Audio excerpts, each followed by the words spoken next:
우리 서로 바라보시면서 참 잘 오셨습니다 이렇게 인사 나눌까요? 참 잘 오셨습니다. 네, 또 우리 믿음으로 은혜 받기 좋은 밤입니다. 할렐루야. 네, 짧은 한 시간 함께 하나님의 말씀을 나누려고 합니다. 여러분 혹시 저는 어떤 책에서 복음주의 신학자 한 분이 이런 말을 하는 것을 글로 읽어본 적이 있어요. 여러분도 어떤 책을 읽어보시면서 한 문장이지만 이 말이 정말 마음 깊이 혹은 또 우리의 마음 가운데 마치 성경의 말처럼 아멘 되어지는 말들이 있을지 모르겠어요. 여러 가지가 저는 제 기억과 마음속에 남는데 제 기억 속에 있는 여러 가지 말 중에 한 문장입니다. 제가 이 말을 통해서 하나님의 진리를 더 한 걸음 나아가서 나눠보고 싶은데요. 그 신학자가 이런 얘기를 했습니다. 여러분도 한번 잘 들어보세요. 동의가 되어지시는지. 성경의 권위에 확신하는 만큼 세계 복음화에 헌신한다. 저는 이 글을 그 책에서 딱 봤을 때요. 성경의 권위에 확신하는 만큼 세계 복음화에 헌신하는구나 라는 것에 저는 아멘이 되어졌어요. 여러분은 어떠십니까? 이 말이 동의가 되어지십니까? 그는 꽤 유명한 복음주의 신학자인데요. 내가 성경의 권위에 확신하는 만큼만 세계 복음화에 헌신하게 된답니다. 동의가 혹시 되어지시면 아멘 해주실래요? 아멘. 저는 그렇다면 여러분 성경은 누구의 권위로 쓰여진 책일까요? 누구의 책이죠? 여러분이 아시는 대로 하나님의 책이죠, 그렇죠? 성경은 하나님의 책입니다. 성경은 세상에서 가장 위대한 책이 맞습니까? 성경을 최고의 베스트셀러라고 말하는데 가장 많이 팔린 책이기 때문에 위대하지 않고요. 성경은 하나님의 책이기 때문에 가장 위대한 책입니다. 그리고 성경은요, 유일하게 읽는 그 사람에게 영원한 생명을 줄 수 있습니다. 믿으십니까? 우와, 이렇게 신비로운 책이 다 있을까요, 여러분? 가장 위대하며 그 책에 읽는 자에게 그냥 육신의 병 정도를 고치는 것이 아니라 영원한 생명을 줄 수 있답니다. 여러분 정말 믿으십니까? 할렐루야. 또한 잘 한번 들어보세요. 여러분 다 잘 생각할 수 있는 또 나이가 되신 20대 혹은 30대이신데 성경은요 세상에 있는 모든 책 중에 유일하게요 우리의 마음 문을 활짝 열고 전부 다를 받아들여도 되는, 조금도 고민할 것도 의심할 것도 없이 전부 다 수동적으로 받아들여도 되는 유일한 책이 맞습니까? 그렇습니까, 여러분? 여러분, 성경만 그래요. 성경은 유일하게요, 우리가 고민할 것도 의심할 것도 우리가 갖고 있는 생각의 논리로 따져볼 것도 없이 우리의 마음을 활짝 열고 수동적으로 전부 다 받아들여도 되는 오직 한 가지 책입니다. 그렇다면 거꾸로 말해보자면 여러분 성경 말고는 모두 다 능동적으로 보셔야 된다는 거예요. 세상에서 가장 인기가 있어 보이는 또 혹은 가장 유명한 또 세상 누군가들에게서 가장 권위가 있는 누군가가 했던 어떤 책일지라도, 그리고 저 사람은 정말 유명한 설교자지, 많이 배웠지, 참 말을 잘해, 표현 봐 어떻게 저렇게 감동적이게 해 라고 하는 사람일지라도 그 설교자와 그 유명한 사람의 책은 절대로 여러분 수동적으로 읽어서는 안 됩니다. 그건 성경이 아니기 때문이며 하나님의 책이 아니기 때문입니다. 동의하십니까? 능동적으로 읽으셔야 됩니다. 어떻게 능동적으로 읽어야 되냐면 성경이라는 기준을 가지고 저 유명하다고 말하는 사람의 저 설교가, 역시 제 설교도 그렇겠죠? 그리고 굉장히 저명한 사람의 저서가 과연 성경적으로 합당한 책인가, 성경적으로 설교하고 있는가를 따져보야만 합니다. 동의하시죠, 여러분? 중요합니다, 여러분. 우리에게 갖고 있는 수동성과 능동성에 대한 이야기를 제가 잠깐 한 건데 유일하게 수동적으로 받아들여야 되는 한 가지 책은 오직 성경뿐입니다. 아멘? 왜냐하면 여러분, 성경만이 하나님의 말씀이고 영원한 진리가 되기 때문입니다. 아멘이시죠? 아멘. 그렇다면 제가 처음으로 돌아가서 제 마음과 생각 가운데 남았던 그 유명한 신학자의 그 말만, 성경의 권위에 확신하는 만큼 우리는 세계복음화에 헌신한다. 이 말은 무조건 받아들여도 되는 문장이 아니에요. 이 말은 과연 성경적입니까? 어떻게 생각하세요? 성경의 권위에 확신하는 만큼 우리는 세계복음화에 헌신한다. 이 말도 성경적이어야 우리가 받아들일 수 있는데 과연 성경적일까요? 그렇다면 여러분, 이 말, 성경에는 성경이 지지하는 바가 세계복음화라는 것이 성경 가운데 나와 있어야 그 말을 받아들일 수 있는 겁니다. 동의하시죠, 여러분? 여러분, 먼저 물어볼게요. 아주 쉬운 질문인데요. 성경의 기록 목적은 뭘까요? 어렵지 않습니다. 여러분, 성경을 주신 이유는 성경책을 통해서 예수 그리스도가 하나님의 아들이고 우리의 구원자라는 사실을 믿으라고 준 책이에요. 아멘? 그렇다면 성경은 정말 세계 복음화에 헌신하라고 말하고 있는가? 라는 것에 대해서만 여러분 이 시간 잠깐 짧게 좀 나눠보고 싶어요. 만약에 그게 사실이라면 우리는 주저없이 세계 복음화에 그리스도께 헌신해야만 합니다. 아멘? 여러분, 예수님께서 우리의 죄를 위하여 십자가에 죽으시고 부활하셨습니다. 그리고 40일 동안, 부활하신 이후에 40일 동안 이 땅에 계시면서 사랑하는 제자들과 하나님을 따르는 사람들에게 하나님 나라의 일을 말씀하셨어요. 기억나시죠? 그리고 주님은 승천하셨는데요. 혹시 예수님이 이 땅에서 승천하시기 전에 마지막 유언처럼 했던 그 마지막 말이 뭔지 아세요? 여러분 아십니까? 딱 승천하기 전 40일 동안 하나님 나라의 일을 얘기하고 승천하기 전 예수님이 제자들에게 마지막으로 했던, 그러니까 유언과 같은 말이에요. 오늘의 본문입니다. 가보시죠. 사도행전 1장입니다.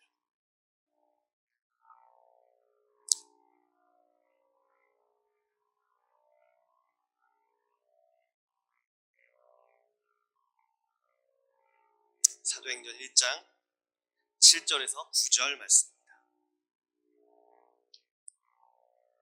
사도행전 1장 7절에서 9절.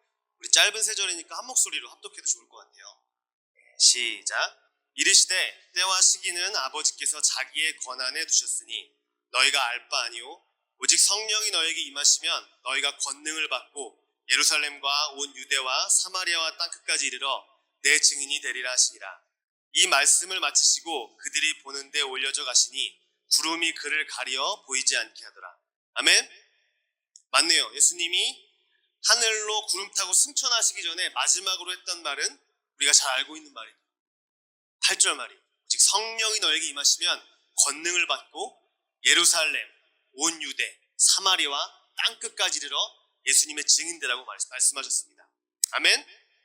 그러니까 성령을 통해서 예수님이 내게 실제요 생명이요 구원되었다면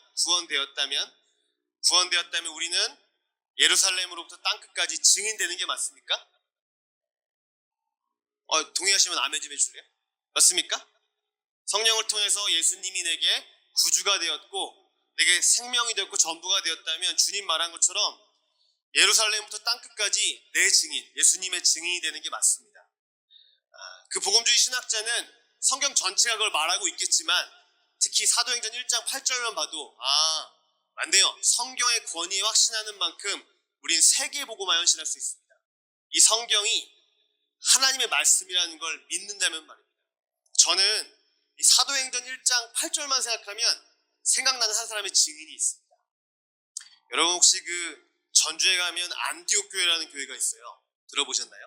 그 교회 별명은 보통 깡통교회라고 말하는데 그 교회를 처음 개척했던 분은 이동희 목사님이십니다. 이분은 우리나라에서는 선교하는 교회로 되게 유명하세요. 근데 그분이요 49세의 나이에, 여러분 적은 나이가 아니죠. 49세의 나이에 직장 생활하다가 주님께 콜링을 받으시고 교회를 개척했습니다. 83년도에 말이에요. 근데 개척할 때 주님 앞에 받았던 말씀이 이 사도행전 1장 8절입니다. 우리 다시 한번 읽어볼까요? 시작. 오직 성령이 너에게 임하시면 너희가 권능을 받고 내 증인이 되리라 하시니라. 아멘. 이분이 49세라는 그 나이가 많은 나이에 개척을 했으니까 목회를 하는 시간이 길진 않았는데 22년 동안 목회했는데요. 22년 동안 한 번도 표가 바뀐 적이 없어요. 여러분 그런 교회 들어본 적 있으세요? 22년 동안 한 번도 뒤에 있는 교회 표어나 약속의 말씀이 바뀐 적이 없어요. 이 사도행전 1장 8절로 이분이 22년 동안 목회하셨고 이것이 이분의 표어였습니다. 이분이 이렇게 얘기해요. 저는 예수님을 주님이라고 부릅니다. 여러분 예수님을 주님이라고 부르세요? 아멘? 그분요 이 복음주의 신학자가 말했던 딱 이 한 말이에요. 성경의 권위에 확신하는 만큼 세계 복음화에 헌신한다. 이 말에 22년 동안 지금 90세 가까이 되셨는데 그때로부터 지금까지 얼마나 이 성경 한 절 앞에 확신했냐면 이 한 절로 이분 목회는 22년 동안 그리고 90세가 되는 그때까지 순종하며 살았습니다. 저는 이 이야기를 하고 싶어요. 성경 한 절에 확신한다면 여러분 엄청난 일이 일어날 겁니다. 나 자신뿐만 아니라 그가 섬기고 개척했던 그 한 교회가 어떻게 세계 복음화에 헌신하는지 귀한 증인이라고 생각해요. 사도행전 1장 8절로 22년 동안 목회하는데 저는 예수님을 주님이라고 불러요. 그러면 그 주자는요 여러분 주인 주자와 임금 주자를 쓴대요. 예수님은 저에게 임금님이시고 왕이십니다. 그렇다면 전 왕의 명령에 임금의 어명에 복종하고 그 명령에 순종할 수밖에 없습니다. 할렐루야. 이런 말 많이 들어봤죠. 이런 말 많이 고백해봤습니다. 그런데 이런 말에 진짜로 자신의 인생을 다 들여서 순종하는 사람은 많지 않습니다. 근데 이 원로 목사님이 그런 분이셨어요. 저에겐 여러 명의 증인들이 제 마음 안에 본보기로 샘플로 있으신데 이분이 그렇습니다. 그중 한 분은 이분인데 여러분 이분이 그 예루살렘과 온 유대와 사마리아와 땅끝까지 라고 하는 부분에 예루살렘은 전주에서 개척을 했으니까요. 전주와 전북 지역이라고 여겼어요. 온 유대는 한국이라고 여겼고요. 사마리아는 북한과 특수 지역이라고 여겼습니다. 그리고 땅끝은 아시아와 세계라고 여겼어요. 그렇게 뒤에 표어에 적어놓고 말이에요. 우리 교회는 예루살렘부터 땅끝까지 선교하는 겁니다. 여러분 근데 그런 거 아시죠? 예루살렘부터 땅끝까지 선교하는 건 순서적인 명령이 아니에요. 그러니까 보통 이런 말이에요. 저희는 우리 집도 다 구원받지 못했어요. 그런데 무슨 전도입니까? 저는요 우리 지역에 있는 것조차도 다 전도하지 못했는데 무슨 한국 전도예요? 한국도 다 복음화되지 않았는데 무슨 북한 선교입니까? 한반도도 다 선교되지 않았는데 무슨 아시아와 세계 선교예요? 라고 순서적인 명령이 아니라 동시적으로 명령하고 있다는 것을 여러분 알고 계시죠? 그러니까 모든 그리스도인이라면 모든 교회라면 예루살렘부터 땅끝까지 동시적으로 전도하고 선교하는 것을 예수님은 마지막 유언처럼 우리에게 명령하시고 승천하셨습니다. 여러분 주님의 백성이 맞으십니까? 아멘. 그렇다면 이 한 분뿐만 아니라 우리도 예수님을 주님이라고 부르고 있습니다. 그분은 우리의 왕이며 우리는 왕의 명령에 순종할 자인 것을 믿으시기 바랍니다. 아멘. 그리고 이분은 순종하셨는데 이분이 처음에 개척했을 때부터 여러분 수백 명이 있지 않았어요. 제가 전주에서 잠깐 사역했는데 이분이 섬기는 22년 동안에는 결국은 성도가 많아지자 1만 명까지 대형교회가 됐습니다. 근데 대형교회가 돼서 세계 선교를 한 게 아니에요. 처음부터 83년도 처음부터 얼마 되지 않는 성도들을 가지고 여기 있는 숫자 적었을 것 같은데 얼마 되지 않는 성도들을 가지고 처음부터 사도행전 1장 8절이 하나님의 권위로 쓰여진 하나님의 명령이고 그분은 나에게 주님이며 임금이며 왕이라는 걸 믿었어요. 아멘. 그리고 사람이 많건 적건 돈이 있건 없건 상관없이 순종했다고. 아멘이십니까?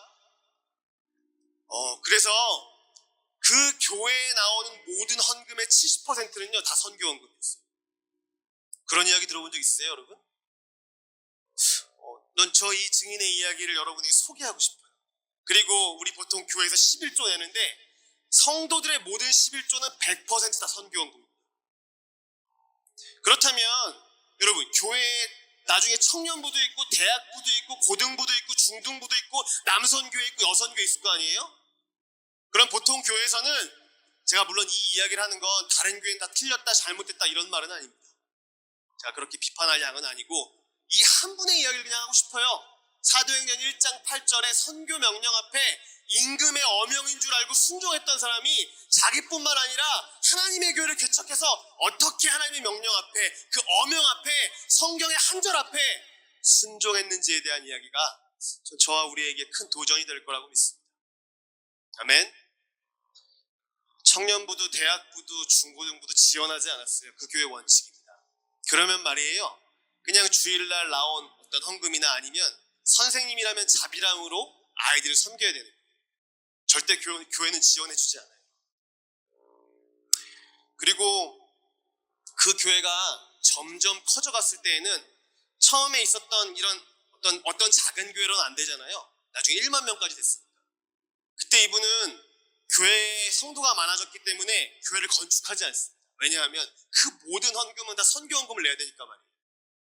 세련되고 아름답고 좋은 건축 말고 비행기 경남고 아세요 여러분? 그러니까 비행기를 보관하는 창고 같은 걸 사서 그걸 리모델링 해가지고 그 교회를 전 몇 번 가봤는데, 가보면 아주 길게 비행기가 들어갈 만하게, 아주 넓게 비행기가 들어갈 만하게 생겼는데 완전 창고처럼 생겼어요. 그렇게 리모델링해서 깡통 교회로 개조시켰어요. 그러니까 그런 교회 건축에 돈 들이지 않고 그 모든 헌금이 있다면 다 어디로 헌금한다고요? 선교 헌금한다고 예수님이 명령하셨으니까 말이에요. 할렐루야. 그리고 그분이 그렇게 선교하는 거에 순종하기 시작해요. 여러분,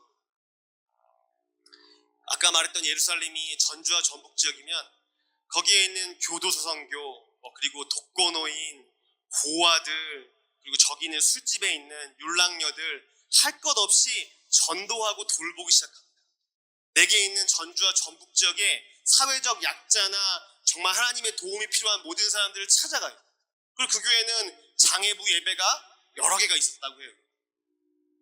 할 수 있는 한 뭐든지 나는 약자를 찾아가고 누굴 찾아가고 선교한다는 것 앞에 순종해 왔던 뿐만 아니라 한국 안에 어떻게 하면 선교하고 전도하고 하나님의 이름으로 축복하고 섬길 수 있을까 고민해서 할 수 있는 만큼 모든 것들을 만져 섬깁니다. 자신의 교회에 투자하는 건 하지 않고 오히려 누군가를 향해, 이웃을 향해, 영혼을 향해 섬기는 일을 해요. 그리고 북한 선교를 했죠. 그리고 나중에는요 여러분, 그 교회가 83년도에 개척했는데 3년 뒤에는 한 교회가 옆에다가 바울 선교회라고 하는 선교단체를 만듭니다. 그리고 나서 세계 선교를 예루살렘과 온 유대와 사마리아와 땅끝까지 동시대적으로 모든 선교를 다 하고 있었어요. 여러분, 그렇게 선교단체를 만들고 선교했던 그 선교단체를 통해서 지금은요, 제가 지금은 잘 모르겠지만 그 이전까지만 해도요 77개의 나라에 310명의 선교사를 파송해요. 할렐루야. 여러분, 놀라운 일 아닙니까? 기쁜 일 아닙니까? 좀 못 들어봤어요. 한 교회가 그렇게 많은 국가에 많은 사람의 선교사를 파송한다. 쉽지 않은 이야기입니다. 그러나 49세의 나이에 예수님이 말씀하시네, 오직 성령이 너에게 임하시면 예수님이 너에게 생명과 전부가 될 거야. 그럼 예수님을 주님이라고, 임금님이라고, 왕이라고 부르게 되는 거야. 그런데 그 왕이 너에게 어명하고 있어. 사랑하는 백성아, 자녀야, 임금님이 너에게 한마디 하고 있는데, 사도행전 1장 8절이라는. 야, 우리 예수님, 우리 임금님, 이런 백성 보면 너무 기쁘지 않겠어요? 임금님의 말 한마디에 자신의 인생과 자신이 개척했던 교회와 수많은 사람들에게 예수님이 우리에게 명령하고 계세요. 여러분 어떠십니까? 여러분, 하나님 한 말씀이 여러분에게 그렇게 무게감 있고 소중합니까? 여러분, 그렇다면 여러분의 인생뿐만 아니라 여러분의 인생을 통해서 주변의 모든 사람은 뒤집어질 겁니다. 혹시 지금 졸고 계시는 분은 안 계시죠? 주님의 말씀을 그렇게 받을 줄 아는 그런 사람이 저와 또 여러분이 되었으면 좋겠습니다. 할렐루야.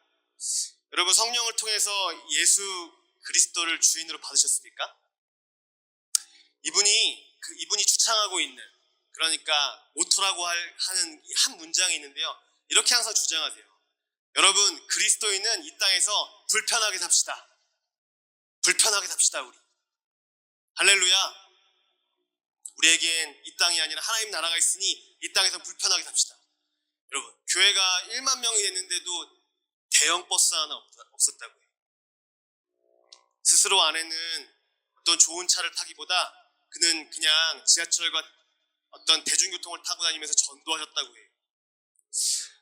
그냥 참 특별한 삶인 것처럼 보인다 생각은 하지만요, 여러분, 그는 특별한 어떤 이야기에 순종한 게 아니라요, 사도행전 1장 8절에 순종한 겁니다. 아멘.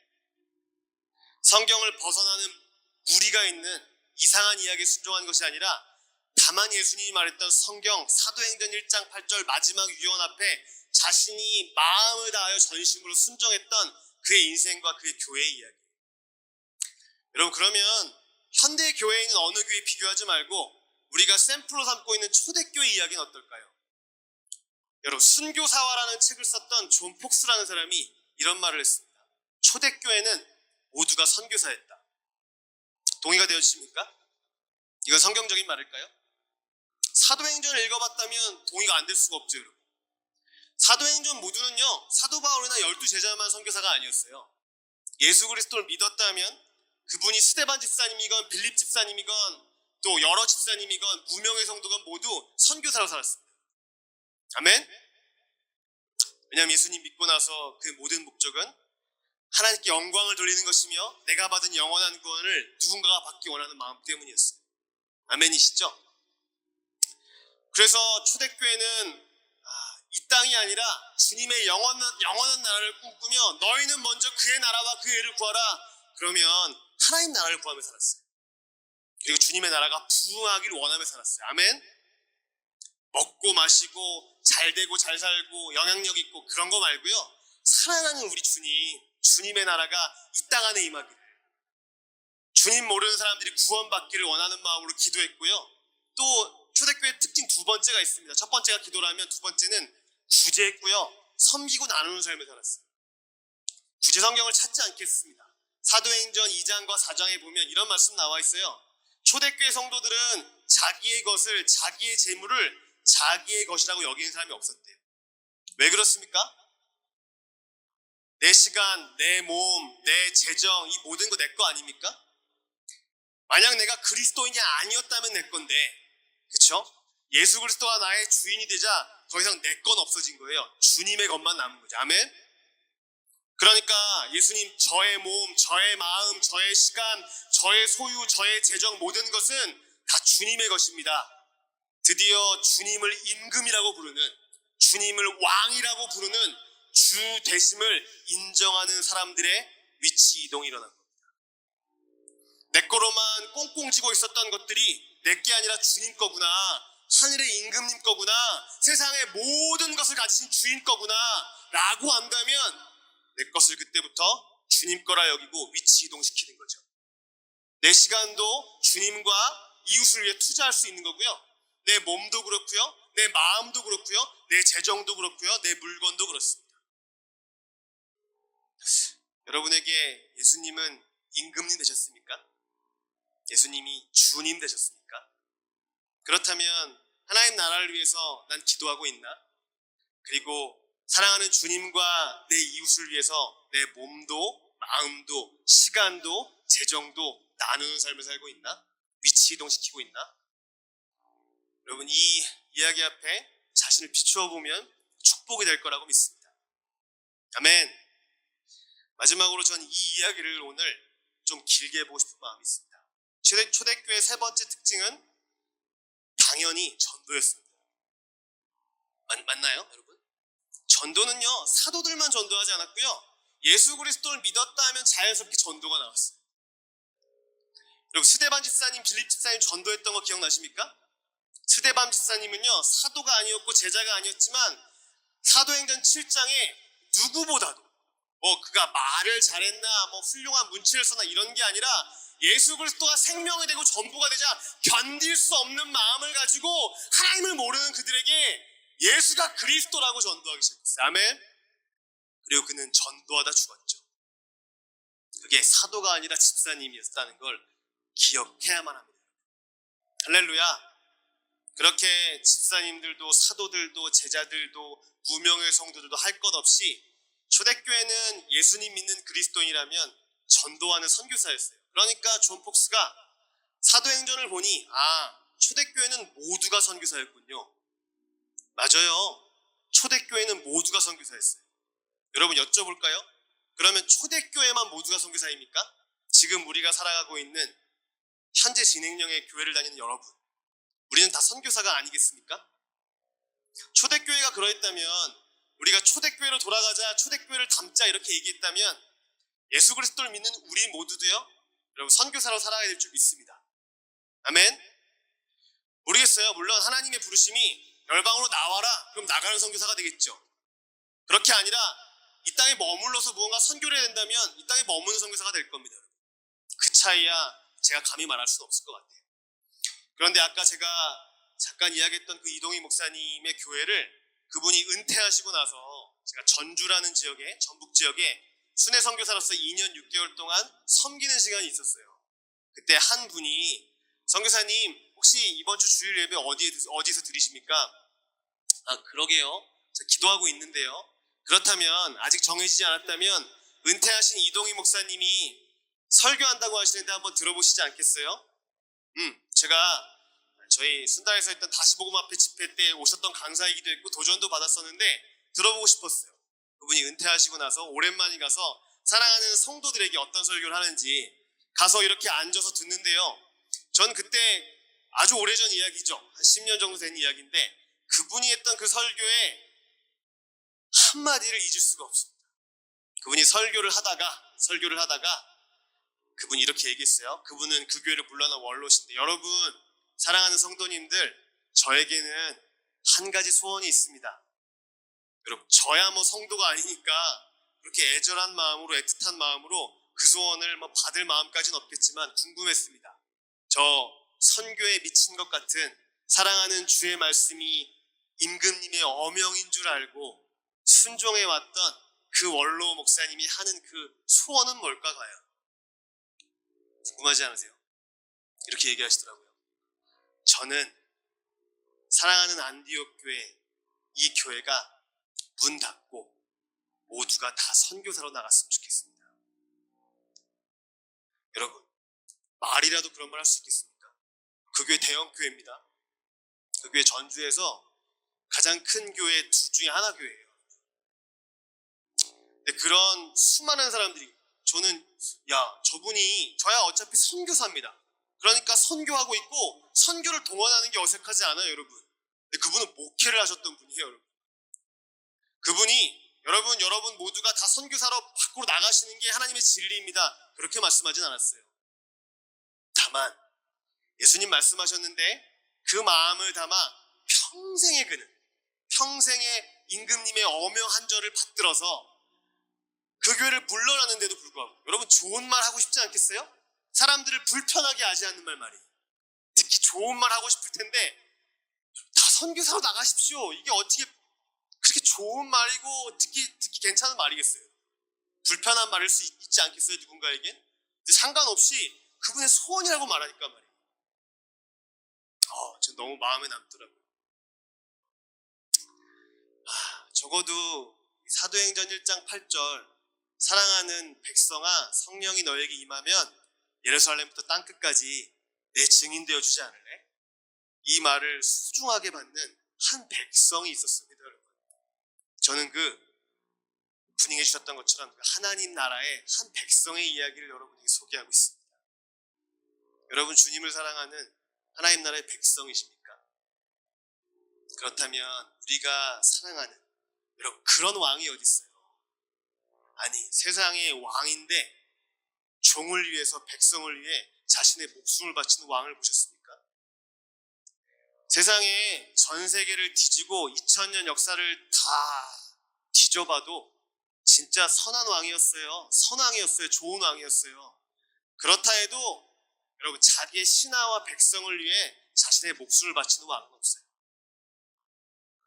그런데 우리 주 예수 그리스도는요, 세상에 비할 바 없는 만왕의 왕이셨고, 할렐루야, 온 우주를 통치하시는 통치자이자 하나님이셨는데, 여러분 저와 우리는 아주 쓰잘데기 없고, 죄송합니다, 제가 그래요, 아주 보잘것없고 정말 하나님 앞에 서기에는 머리부터 발끝까지 죄인 자체인데 거룩하고 흠없고 아름답고 고귀한 왕이 나 같은 죄인을 위해 여러분 목숨을 내어 던지셨다니, 야, 그런 왕이 어디 있습니까, 여러분? 그런 왕을 정말 마음으로 만나고 모시고 있다면요, 한 번의 감동이 아니라 우리는 그분 앞에 순종하는, 그분을 감동시키는 삶을 살 수밖에 없다고 믿습니다. 아멘. 제가 설교 준비한 건 사실은 지금 말할 이 내용은 제가 준비해온 내용이 아닌데, 잠깐 이렇게 뒤에서 제가 기도하면서 설교문을 계속 이렇게 보고 있다가 아주 보잘것없고 부족하지만 제가 예수님 만나고 나서 그래도 전도하고 순종했던 이야기들을 적어 나가봤어요. 그리고 고민했습니다. 저같이 보잘것없는 사람의 이야기는 하는 게 맞겠습니까? 안 하는 게 맞겠습니까? 주님. 그냥 기도하다가 생각이 나서 적었으니까. 고민하고 있는데 제가 이렇게 저기 앉아있는데 지금 제가 알고 있는 한 청년이 여기 이렇게 있는데, 이 청년이 12월에 군대를 간다고 잠깐 이렇게 오늘 만나가지고 얘기하는데, 그 청년의 이야기를 잠깐 거기까지 듣고 제가 이 이야기를 나누면 좋겠다 생각이 들었어요. 제가 군대에서 복음 전했던 이야기거든요. 저는 그렇게 생각되네요. 어쩌면 이 이야기는 군대를 아직 가지 못한, 그리고 우리 이 청년을 위한 이야기가 되지 않을까라고 저는 생각이 듭니다. 확신했거든요. 그 이야기 듣고 12월에 군대를 간다면 복음을 알고 있으니 저야 보잘것없는 이야기, 저는 아주 부족한 이야기지만 저같이 질그릇 같고 죄인이었고 보잘것없는 죄인에게 찾아오신 예수 그리스도라면, 그 복음이라면 광야 같은 군대 안에서도 이 복음이 전해질 수 있다는 것을 그냥 격려라도 좀 받았으면 좋겠어요. 저 같은 사람에게 가능했다면 우리 청년에게는 더 가능할 겁니다. 전 20대 중반에 군대를 가게 됐어요. 신학교를 나왔고요. 그렇지만 신학교 다닐 때까지는 복음이 저에게 생명이 되거나 전부는 되지 못했습니다. 그런데 5박 6일 동안 하는 복음학교라는 곳에 가서 복음 앞에 서보고 십자가의 생명의 복음을 듣고 전 그 복음 앞에 뒤집어졌습니다. 정말 예수님이 나와 함께 죽고 내 안에 예수님 사시게 됐구나. 그리고 제가 군대를 20대 중반에 가기로 결정했던 건, 제가 대학원을 준비하고 있었고 그 대학원에 합격하고 가려고 일부러 군대를 미루고 있었어요. 하나님의 큰 은혜로 그 대학원에 합격했습니다. 그런데 복음 학교 가서 복음 앞에 서면서 대학원이 문제가 아니구나, 주님 앞에 나를 헌신하는 일들이 있게 됐습니다. 그리고 대학원은 자연스럽게 자퇴서를 내게 됐고, 그리고 전 빨리 국가의 의무를 가지고 군대 갔다 와서 제 남은 생애를 선교사로 살아야겠구나 결정을 했습니다. 근데 그런 거 있잖아요. 어디 당장 선교사로 나가지 않아도 이제 예수님 만나고 나니까, 복음이 제게 그래도 전부가 되고 나니까 지금도 여전히 전 부족하고 보잘것없지만요, 그래도 그런 마음은 생기더라고요. 누구도 저를 파송하지 않는데, 야, 내가 선교사구나. 내가 2년 동안 군 생활하는 동안 난 군선교사구나. 누구도 저를 그렇게 부르지도 않았고 파송하지도 않았습니다. 혼자 호들갑던 거죠. 근데 제 안에는 누구보다 주님, 제가 예수님이 저의 주인인데 선교사입니다 라는 확신을 가지고 군대에 가게 됐어요. 그때 저와 함께 잠깐 공동체 생활했던 한 친구, 한 형제가 이렇게 군대에 가면 여러분 여기 주머니에 들어갈 수 있는 포켓 성경이 있잖아요. 그 작은 포켓 성경을 선물로 주더라고요. 그걸 항상 여기에 끼고 다녔는데 훈련 생활 끝나고 나서 자대 배치를 받았어요. 배치를 받았는데 기억나시는지 모르겠지만 딱 일주일 동안은 아무것도 안 시키고 군대에 적응하는 기간을 주고, 근데 일주일 동안 제가 이렇게 앉아서 적응하고 있는데 그냥 이렇게 군대 하는 거 보는데 별거 없어 보였고, 뭘 얼만큼 적응하는데 일주일이나 걸리나. 그리고 제 관심은 성경을 읽어야겠다. 그리고 포켓 성경을 꺼내놓고 계속 성경을 읽기 시작했습니다. 그런데 강원도 철원에 81mm 박격포로 왔거든요. 아시는 분 아시겠지만 꽤나 힘든 보직이었어요. 하여튼 거기 가서 그 군생활을 하는데 그 보직이 빡세다 보니까 아주 고참들은 너무 거친 사람들이 많았어요. 제가 성경을 읽고 있는데 그 성경을 읽고 있는 게 고참들이 마음에 들었을까요? 마음에 들지 않았어요. 그리고 와서 저한테 시비를 걸기 시작했습니다. 언제까지 성경만 볼래? 일주일 동안 적응 기간이니까 원래 안 건드림, 때리지도 않고 쌍욕도 안 하는 기간인데 와가지고 뭐라고 이렇게 한마디 하다가 저한테 성경을 이제 그만 보라고 얘기하는 얘기였어요. 근데 제 안에 저야 겁이 많겠지만 제 안에 계신 예수 그리스도가 계시고 제가 그렇게 얘기했습니다. 누구누구 하여튼 고참한테 얘기하면서 제가 성경을 안 볼 수는 없습니다. 저한테는 성경이 목숨과 같아서 제가 하루에 성경 한 장은 무조건 읽어야 됩니다. 전 묵상이라는 걸 하거든요. 제가 물러나지 않고 그렇게 얘기를 했고 하나님은 놀랍게 그 무서운 고창 앞에 그 얘기를 하는데 그게 허락이 돼서 하루에 한 장씩 성경 묵상하는 게 가능해졌어요. 주일이 되면 교회 가고 싶은데 처음엔 교회를 가게 해줬어요. 교회를 가게 해줬는데 시간이 지나면서 교회를 못 가게 하는 방해가 일기 시작했어요. 그래서 역시 성경과 함께 교회도 저에게 제 안에 계신 주님이 저에게 전부가 되었으니 뒤로 물러날 수가 없겠는 거예요. 전 교회에 꼭 가야만 합니다. 저는 제가 두들겨 맞은 한이 있어도 교회는 무조건 가야 합니다. 교회를 가게 됐어요. 그런데 이 군대가 아주 너무 쌍막합니다. 저를 때리면 제가 그냥 맞겠는데 저 말고 제 바로 윗고참을 때리기 시작했습니다. 야, 죄송합니다. 거친 표현. 네 후임이 지금 어디 간대? 교회 간대. 뭐라고? 네 후임이 교회 간다고 하면서 제 앞에서 마구 때리기 시작하는데 제 마음이 쉽지 않았어요. 차라리 날 때리지. 나를 교회 간다고 날 때렸으면 그냥 맞고 교회 가겠는데 내 고참을 때리고 있는 거예요. 근데 제 안에 고참이 맞음에도 불구하고 교회를 간다면 전 진짜 왕따 같은 놈이 되는 거죠. 그러나 저 포기할 수 없겠더라고요. 제 안에 계신 주님 때문에 말이에요. 고참이 맞지만 전 그래도 교회를 꼭 가야 합니다. 그리고 또 교회를 갔어요. 이런 일들이 성경을 읽고 교회를 가는 걸 포기하지 않고 계속돼서 이어지는 일들이 하나님의 은혜로 말미암아 지켜지게 됐어요. 그리고 점점 놀랍게도 한 명 한 명 저희 그 소대 안에 있는 사람들이 교회를 나가기 시작했어요. 같이 여러분 군대라는 곳은 근무를 서요. 둘이 근무를 쓰면 1시간 반은 무조건 둘이 같이 있어야 되거든요. 처음에는 너무 후임이어서 아무 말도 못하다가 조금 제가 고참이 되기 시작했고 그리고 친해져서 말을 걸기 시작했을 때에는 제 안에 이 영혼에 대한 목마름이 생기는 거예요. 나도 죄인이었는데 예수님 믿고 나서 영생을 얻었는데 어찌됐건 기도하면서 1시간 반 동안 이 사람에게 하나님 복음을 전할 수 있게 해주세요. 죽으면 천국까지 오기 있어요. 예수 그리스도를 믿어야 구원받을 수 있습니다. 이런 이야기를 어찌됐건 간에 어떤 말이라도 성경에 있는 이야기를 해줘야겠다 라는 것들을 기도하면서 그런 시간을 보내기 시작했어요. 근데 놀랍게도 군대에서는 그런 일들이 좀 많이 있었어요. 저 때만 그랬는지는 모르겠지만 이렇게 자살하는 친구들 막 그런 친구들이 많이 있는데 그러니까 죽음에 대한 이야기를 하는 게 더 이 옆에 있는 사람에게 잘 들리는 거예요. 죽음에 대한 이야기 말이에요. 자기 옆에 있는 함께 했던 사람들이 막 총으로 자살하게 되고 제 GOP 생활도 좀 했었거든요. 그런 시간을 거쳐가는데 예수님 믿고 나서 그 열방을 향해 기도하는 이사산국으로 기도를 했었거든요. 그 기도를 하다가 군대에 가니까 군대에 가서는 무슨 열방을 향해 2436 세계기도 정보 책을 가지고 기도를 할 수 있겠나 불가능하지 않겠나 저도 그렇게 생각을 했습니다. 그리고 나서 그런 책을 가져갈 수도 없었고 왜냐하면 군대는 여러분 책에 분필이 찍혀야지만 책을 가져갈 수 있거든요. 지금은 모르겠습니다. 그때 그렇게 제가 짝대기 2개 일병 달았을 때 내무반에서 그냥 재밌는 프로그램이 방영되고 있었고 20 몇 명의 사람들은 다 소대에서 같이 그 프로그램을 보고 있었어요. 보고 있는데 재밌는 프로그램이어가지고 저도 그냥 같이 웃고 있는데 그날 하나님이 제 안에 계신 주님이 제 안에 역사했던 것 같아요.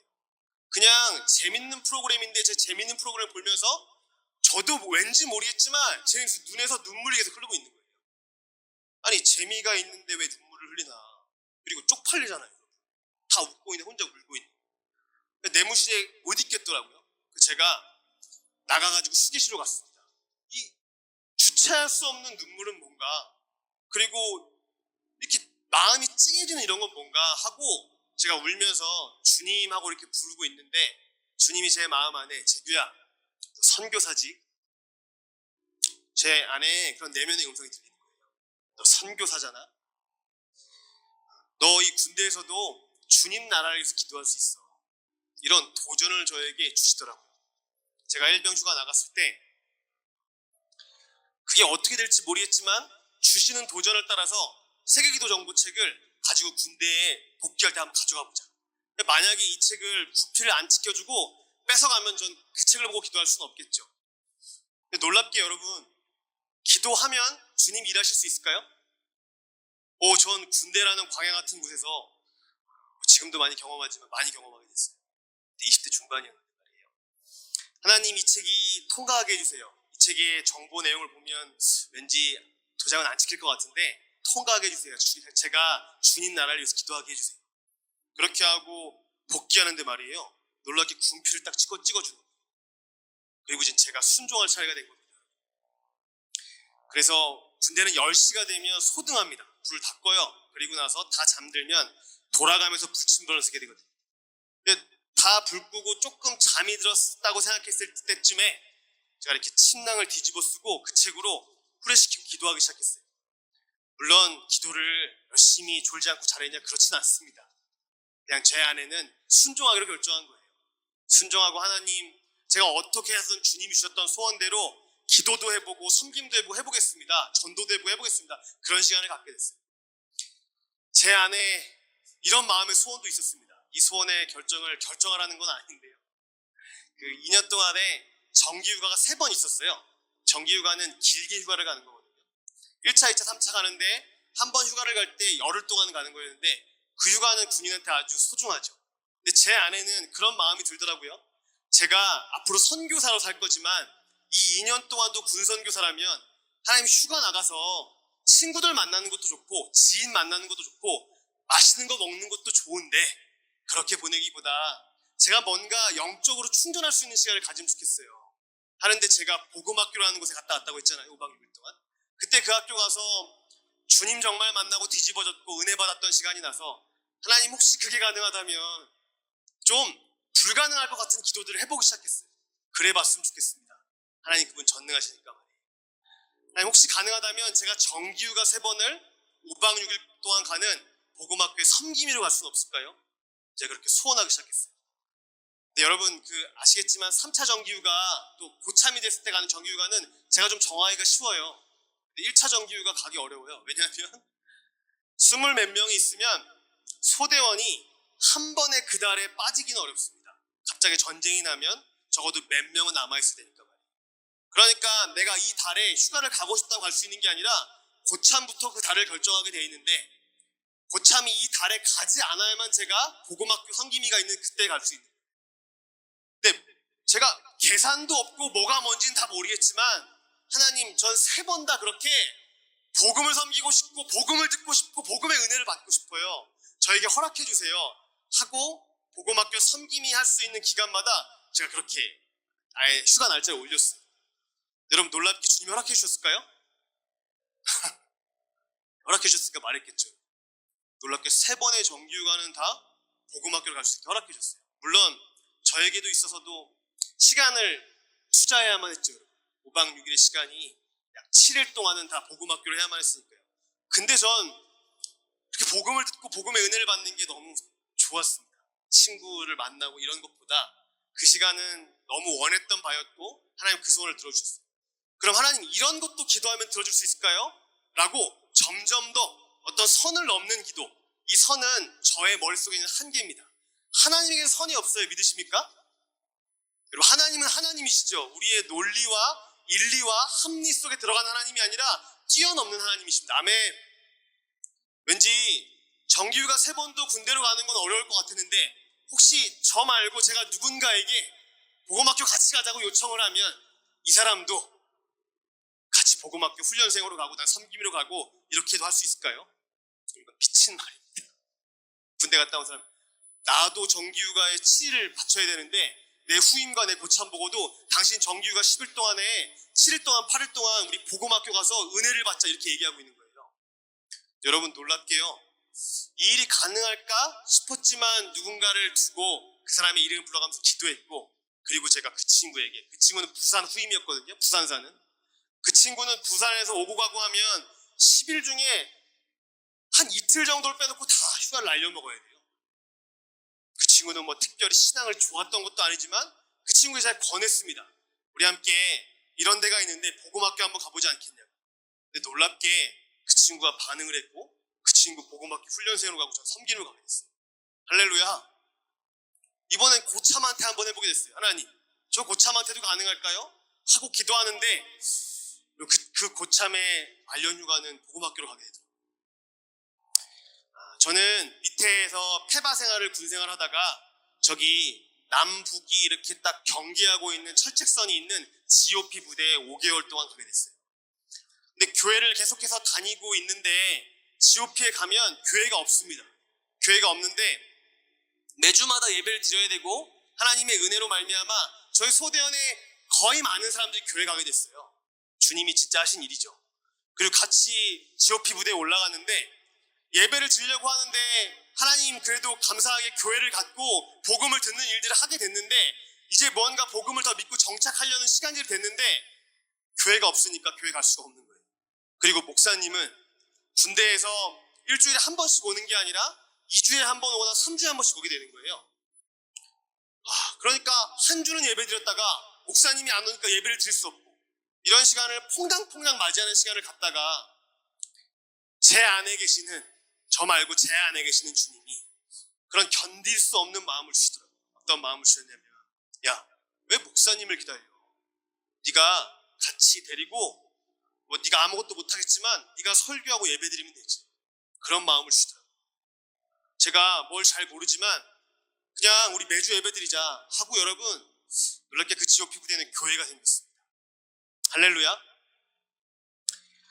제가 짧은 군 생활에서 믿지 못하고 하나님의 은혜 안에 없을 때에는 또 넘어지는 시간도 있었겠지만 제 안에 계신 예수 그리스도라면 믿음으로 기도할 수 있고 섬길 수 있고 전도할 수 있고 교회가 없는 곳에 교회가 생길 수 있는 것은 20대라고 불가능하지 않아요. 할렐루야. 아멘. 여러분 좀 마찬가지라고 생각해요. 군대에 갔다 오신 분들 혹은 여기 군대랑 상관없는 자매분들이 계시겠지만 여러분 혹시 학교를 다니고 계십니까? 아니면 직장을 다니고 계십니까?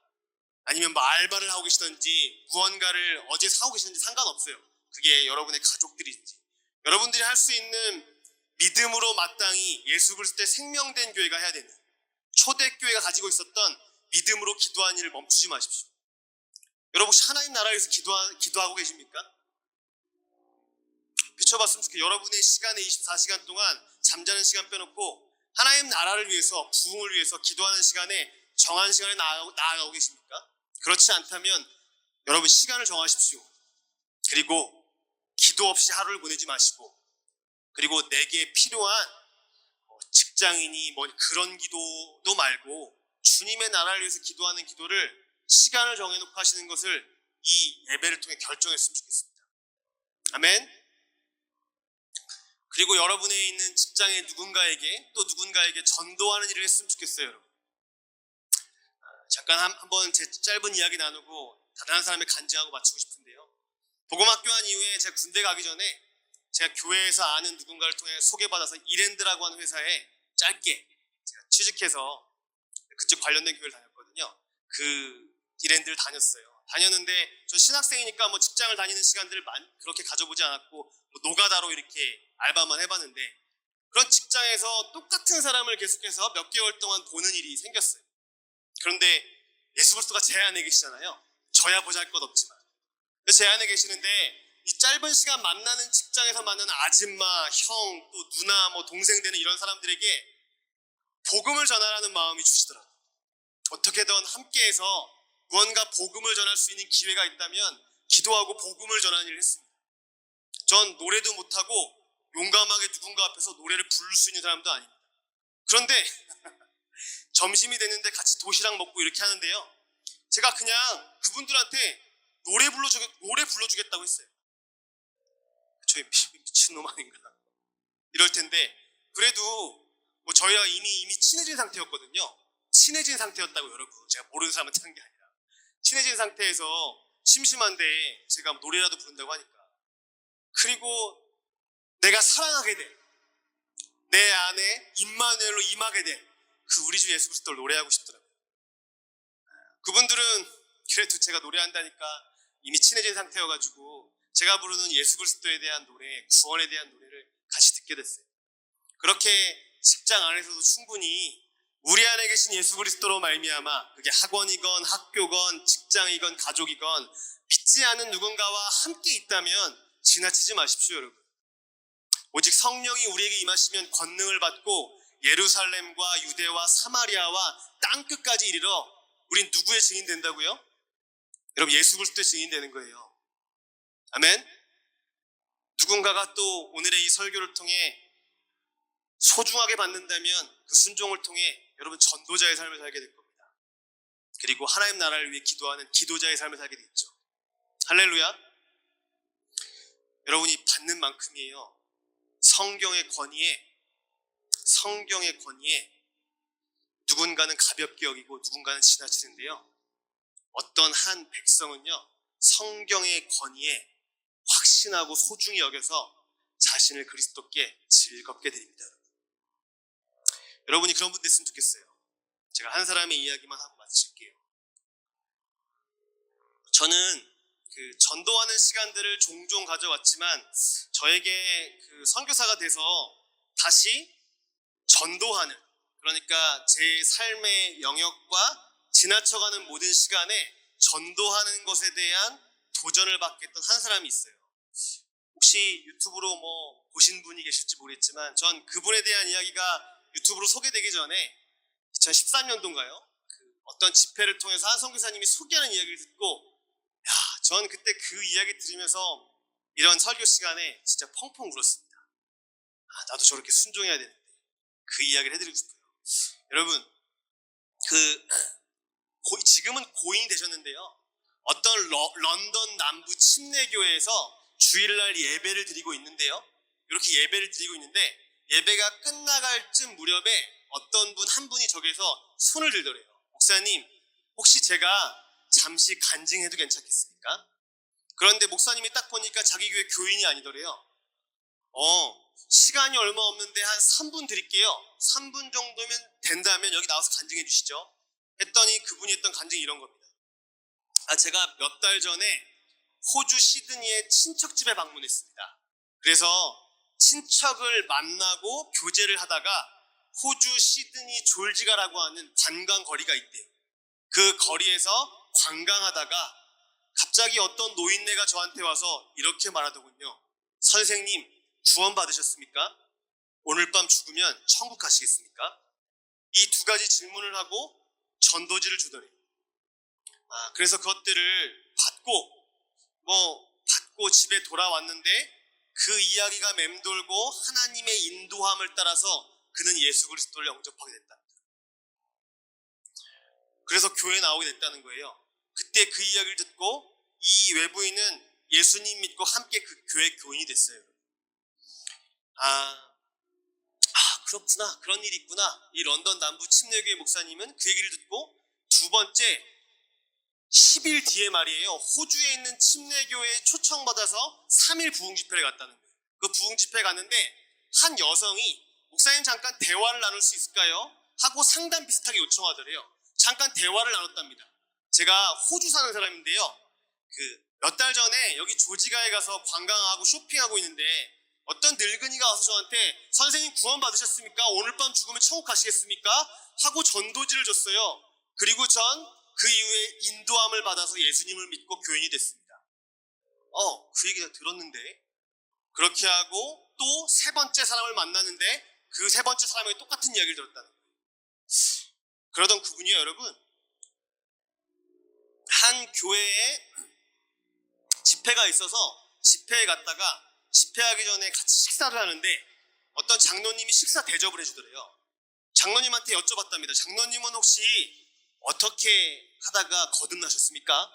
이렇게 질문을 했는데 이 장로님이 제가 지금으로부터 3년 전에 시드니에 사업차 비즈니스 때문에 갔다가 호주 시드니 졸지가 거리를 걷는데 어떤 노인네가 와서 똑같이 선생님 구원 받으셨습니까? 오늘 밤 죽으면 천국 가시겠습니까? 하고 전도지를 주면서 이 장로님은 목사님이 걱정할 만큼 교회를 다녔고 중직을 가졌지만 예수 그리스도를 믿지 않았다는 거예요.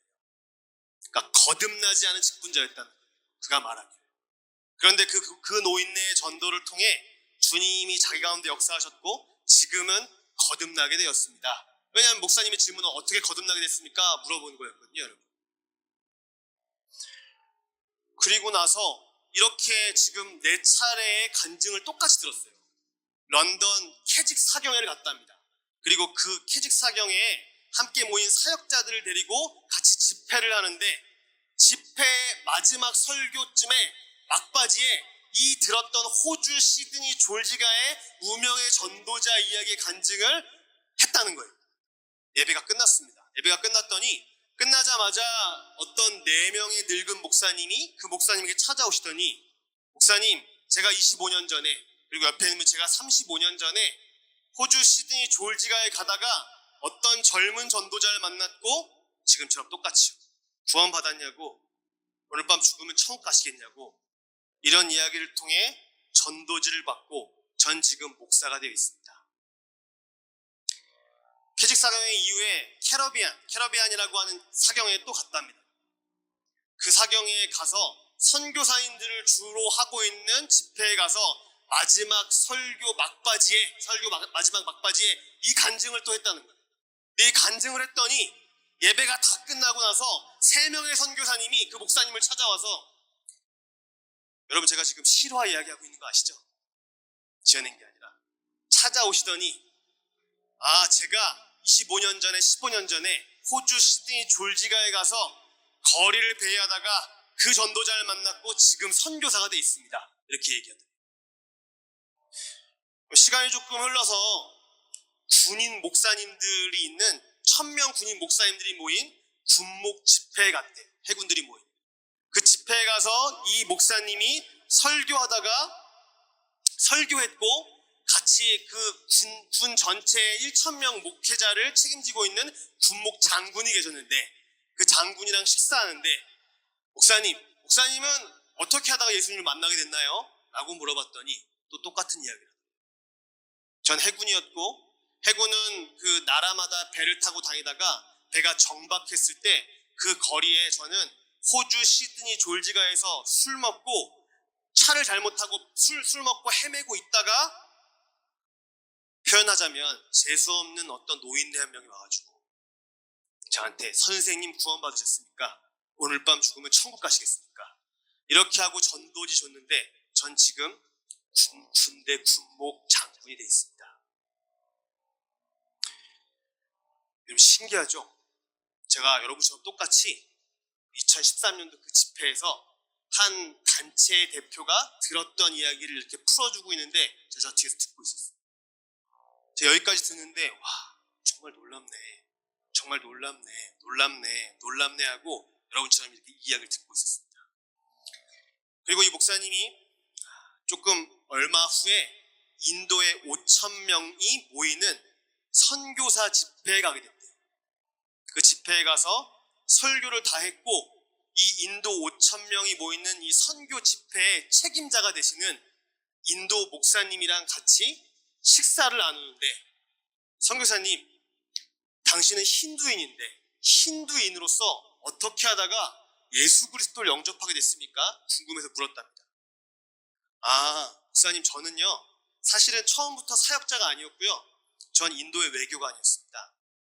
근데 외교관으로 호주 시드니 졸지가를 이렇게 관광하고 우리 아이들 거 물품 사준다고 이렇게 다니다가 갑자기 어떤 사람이 오더니, 선생님 구원 받으셨습니까? 오늘 밤 죽으면 천국 가시겠습니까?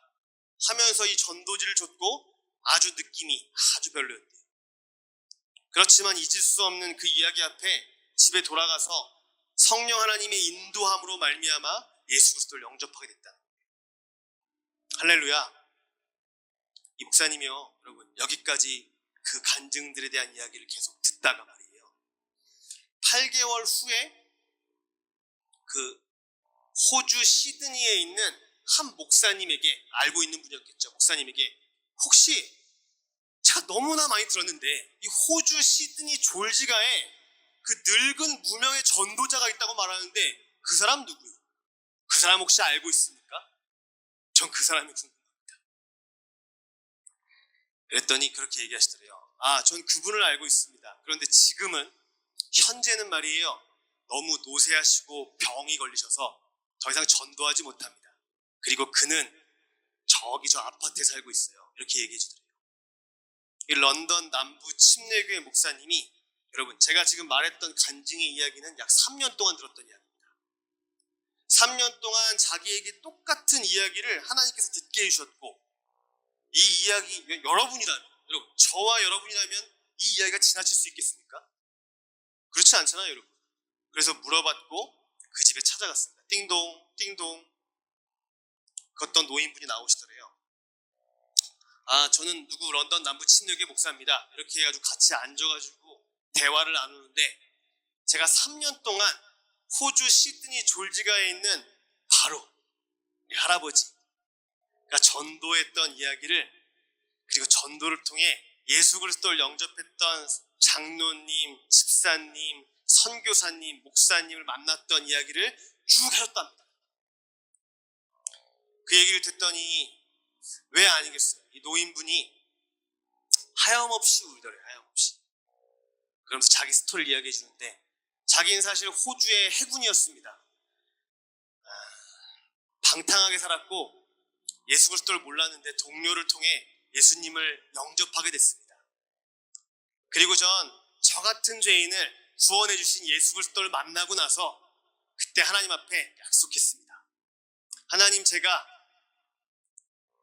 하루에 10명에게 복음을 전하겠습니다. 아니, 나 같은 죄인을 살려주신 이 예수 그리스도를 하루에 10명에 전하겠습니다.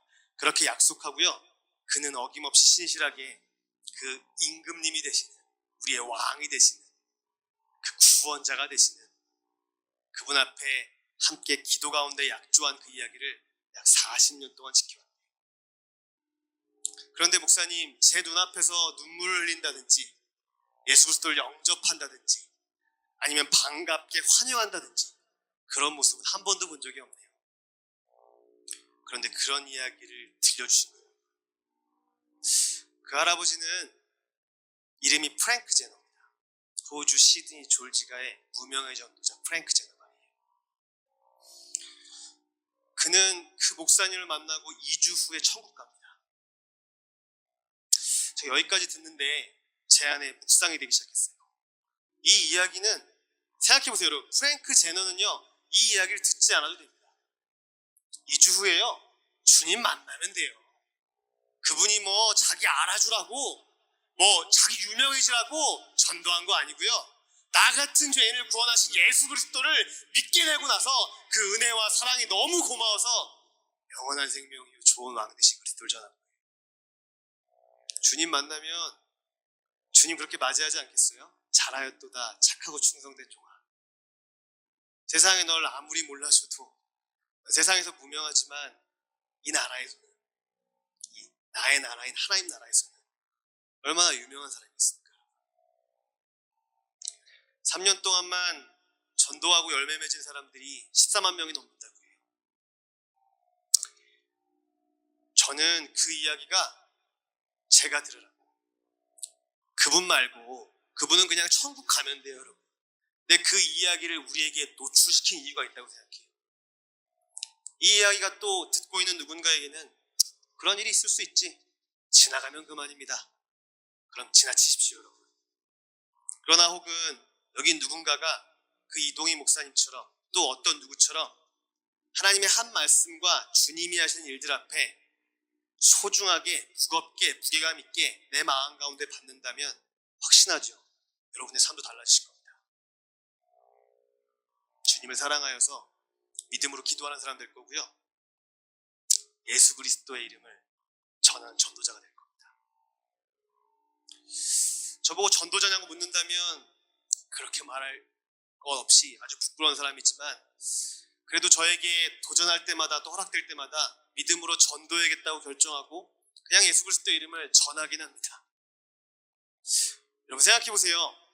내가 부지런 떨고, 내가 믿음의 용기를 내고, 내가 누군가 말 섞어서 불편함을 겪고 조소하고 조롱받고, 지금 여기 함께하고 있는 이 와이나 팀이 계속 전도하고 있는데요, 같이 오늘도 하겠지만 끝나고 나서 막 강남역 또 저 건대 있고 이런 술집거리에 가면 전도하면 환영하지 않아요.